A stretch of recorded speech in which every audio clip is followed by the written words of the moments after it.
Hello, dear students. Welcome to Hybrid Learning. So now, since CBSE Grade 10 has already given their first pre-board, now mostly in the next month, you will be having your second pre-boards. So we are all decked up for the preparation of the second pre-board. For that, we will be doing some important questions from all the parts of science. Okay, so let's get started. Pause the video and then try to do the problems one by one. Okay. All the questions that we are going to solve today consist of 1 mark each. Okay. Let's start.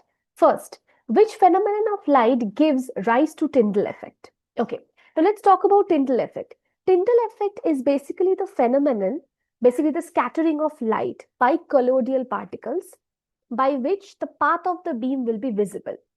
So from the definition itself, you understood that the phenomenon of light which is responsible, that will be my scattering of light. So the correct option will be option number B. Next, study the VI graph for four conductors A, B, C, and D having resistance RA, RB, RC, and RD respectively. And which one of the following relation is true for the conductors? This is the picture. This is V and I curve. A, B, C, D, four conductors have been given. So obviously we are going to apply our Ohm's law. So we know V is equal to IR, right? So R is equal to V by I. Now just understand the slope which will be the steepest, that will have the higher resistance. As a result, if you can notice, A has the highest and D will be the lowest. So the correct option for this is option number A. Option number C is obviously not valid because all of them are equal. So from here, we can understand that they cannot be equal.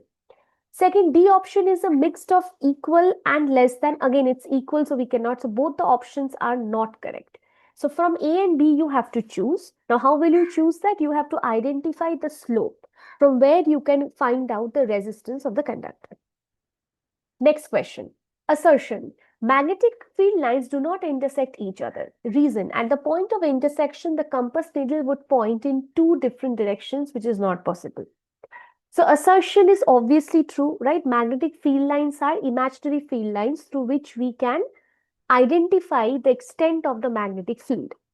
Now, they do not intersect each other. It is true because if they intersect each other, then at the point of intersection, there will be two different directions of motion, which is not possible. Okay. So that is what they have given in the reason. So your assertion is true, reason is true, and reason is the correct explanation for assertion. So it will be option number A. Next. Two appliances are connected in series as shown in this diagram. The potential difference across 12 ohm appliance will be. Okay. So as we can see in the picture, 13 ohm and 12 ohm are in series. So let's calculate for the first part the total resistance RS. We know that it is the sum of the resistors, that is R1 plus R2. That is 13 ohm plus 12 ohm. That is 25 ohm. Now, they're asking you to find the potential difference across the 12 ohm resistor. Okay. So now what is the current flowing through this? So we can use V is equal to IR. Most of the questions in circuits, we have to apply the same formula, that is V by R. So my V is 5 and my total R will be RS here, which is 25. That will come out to be 0.2 ampere, right? Now let's calculate for the voltage or the potential difference across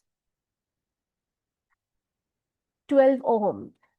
So V12, I'm writing just for your reference because this one will have a different potential. This one will have a different one. So V12, that is IR. So that is 0.2 into R is 12. So 24, that is 2.4 volt. Again, recall the concept for series resistance. Okay, in series, the current will be the same, but the potential will be divided, right? The derivation that you have already studied, go through the derivation. The video has also been done in the playlist. You can also check it out.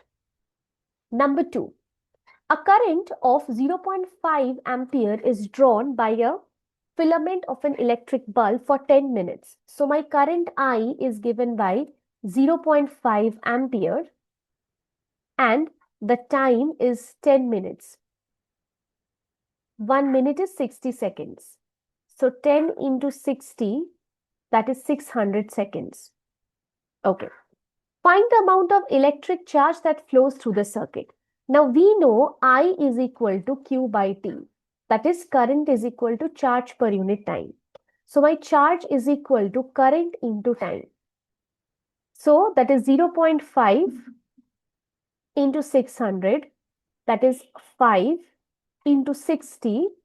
That is 300 coulomb because it is electric charge. SI unit of electric charge is coulomb. SI unit of current is ampere. Time will be seconds. That is why we have done the conversion. Okay. I hope you understood this. If you understood, please give a thumbs up. Please subscribe the channel. We will be coming with different parts of this series. Go and check it out. Don't forget to subscribe. Bye-bye. See you in the next video.